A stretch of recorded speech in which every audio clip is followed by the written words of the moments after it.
Thank you, Mr. Chairman, and thank you all for being here. One of the impacts litigation has on NEPA reviews is that federal agencies will attempt to bulletproof their environmental reviews in anticipation of the potential legal challenges, and we've discussed that, and you all know.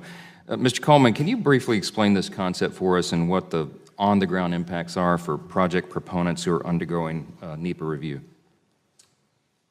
Well, I think the main effect is that simply it takes longer to do these reviews, and every time a new decision comes out that strikes down a NEPA review, you have agencies scrambling to meet a new standard, and those standards just pile up over time with each case where an environmental impact statement is struck down and require longer and longer reviews. Dr. Watt, would you take a swipe at that? Tell us what the on-the-ground NEPA experiences are like for ranchers at Point Reyes with regard to this bulletproofing concept. I think it creates more uncertainty for permittees in terms of the long time frames that they're dealing with. In the case of Point Reyes, they started a general management plan update with the associated NEPA review back in 1997, and over 20 years later now, they still haven't produced the actual plan. And so that kind of delay, that's not specific to litigation, but I believe there's probably that stretching out as constant rechecking and going back through and revising and then never actually even getting the plan completed. Thank you. Ms. Hampshire, how about you? Have you seen this bulletproofing in any federal environmental reviews Eclipse has been involved in, and what's been the impact on your company and its projects?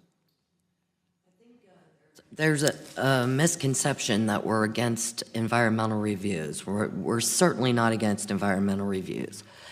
It is the weaponization of the NEPA itself that is, it actually changes BLM's mind on what they want to do at what time. And so that's what we've seen. Certainly, you know, I don't want anyone to think that we're comparing a 10-acre well site that's the max of the surface impact to the Bikini Atoll. You know, it's just a totally different thing. So it's just been very impactful that when the BLM gets sued, they slam on the brakes and change their mind, and that's what's been happening.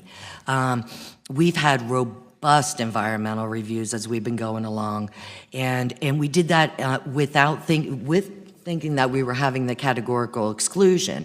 So the states have requirements that are quite robust, and we've met all those.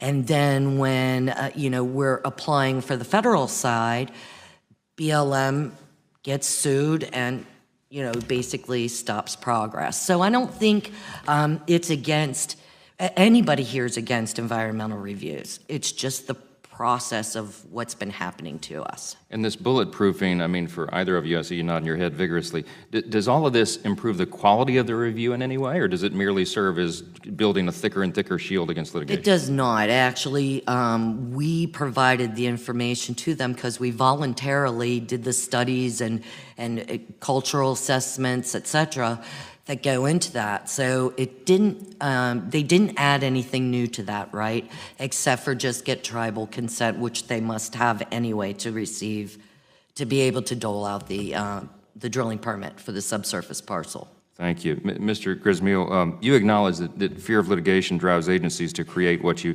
euphemistically called excessive documents. But you didn't propose how to remedy the phenomena. So the question is, how do we get the agency folks in the trenches who understandably don't want to be dragged into courts to move away from this defensive bulletproofing of the EISs? I think one way that I successfully used when I was at CEQ was the training of those individuals on the ground who are doing the NEPA work, because once they recognize that they don't need to throw in the kitchen sink but focus their reviews on the issues that really matter, the document comes way down in size, and it becomes defensible as well, because the court is not going to require, and haven't required in the past, that agencies examine issues that aren't going to be potentially significant or important. In terms of providing the training, is that about focusing on clarity so that they can focus on minimizing impacts and realistic alternatives and actually moving forward with projects? Is that a component of it? That would be a component of it. The OGT training does not work because they look at how things have been done in the past. We need to train people to take advantage of the efficiency of the process, the lessons learned, and the initiatives that have advanced it. I'm out of time to yield back.